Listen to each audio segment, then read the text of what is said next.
Hi friends, this is Hari. Cinema bus அப்டேட்டில் ஒரு லேட்டஸ்டான ஒரு அதிரடியான ஒரு அப்டேட்டோடு வந்திருக்குங்க. ஸோ ரஜினி சாரோட கூலி படத்தோட ஷூட்டிங் ரொம்ப விறுவிறுப்பாக நடந்துன்னு இருக்குது. ரொம்ப பார்த்தீங்கன்னாக்கா ஒரு ஹை ஆப்டைன் காட்சிகள்லாம் இப்போ எடுத்துன்னு இருக்காங்க.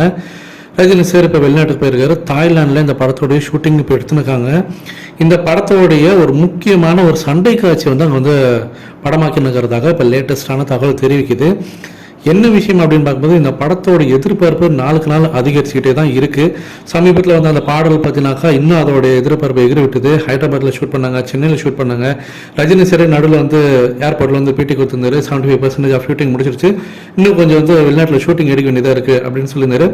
பிப்ரவரி மாதத்தோட இந்த படத்தோட ஒட்டுமொத்த ஷூட்டிங் முடிச்சிடும் அப்படின்ற மாதிரி ரஜினி சார் பேட்டி கொடுத்துருந்தாரு.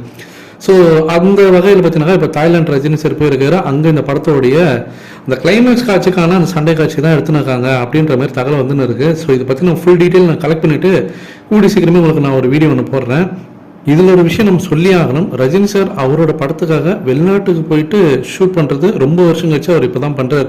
நடுவில் எந்த படத்துக்குமே அவர் வந்து வெளிநாட்டுக்கு போய் ஷூட் பண்ணவே இல்லை. பல வருஷம் கழிச்சு இப்போ தான் போகிறாரு. அதுவே வந்து ஒரு முக்கியமான விஷயமா பார்க்க வேண்டியது. அப்போ எந்த அளவுக்கு வெளிநாட்டில் போய் ஷூட் பண்ணி ஆகணுன்ற அந்த இம்பார்ட்டன்ஸை ரஜினி சார் புரிஞ்சிருக்காரு அப்படின்றது நல்லாவே தெரியுது. அடுத்தது மலையாளம் ஆக்டர் ஷோபின் சாஹிர். அவர் பார்த்தீங்கன்னாக்கா சமீபத்தில் வந்து ஒரு பேட்டி கொடுத்துருந்தாரு. அவர் வந்து ரஜினி சாரோடைய அந்த பர்ஃபார்மன்ஸை பற்றி பேசியிருந்தார். ரொம்ப அவுட்ஸ்டாண்டிங்கான பர்ஃபார்மன்ஸ் அது. ரஜினி சார் வந்து ஒரு மாஸ் ஹீரோ நம்ம எல்லாருக்குமே தெரியும். ஆனால் அவர் ஒரு பர்ஃபார்மர்ன்றது நான் நேரில் பார்த்து நான் தெரிஞ்சுக்கிட்டேன். ஸோ ரஜினி சார் கூட நடிக்கிறதுலாம் வந்து ஒரு பாக்கியமான ஒரு விஷயம். அது வந்து எனக்கு ரொம்பவே வந்து ஒரு நிகழ்ச்சியான ஒரு மூமெண்ட் தான் அது. ரஜினி சார் கூட நின்று அங்கே ஷூட்டிங் ஸ்பாட்டில் எடுத்துக்கிட்டு அந்த ஃபோட்டோ வந்து பார்த்தீங்கன்னா அவ்வளோ வைரலாக இருந்தது மலையாள இண்டஸ்ட்ரியில். அந்தளவுக்கு அந்த மலையாளத்தில் ரஜினி சாரை பார்த்தீங்கன்னாக்கா அந்த அளவுக்கு ரசிக்கிறாங்க, மக்கள் கொண்டாடுறாங்க. அவர் என்றைக்குமே பார்த்தீங்கன்னாக்கா இதே போல் வந்து மக்களை வந்து என்டர்டெயின் பண்ணிகிட்டே இருக்கணும் அப்படின்றதான் என்னுடைய ஆசை.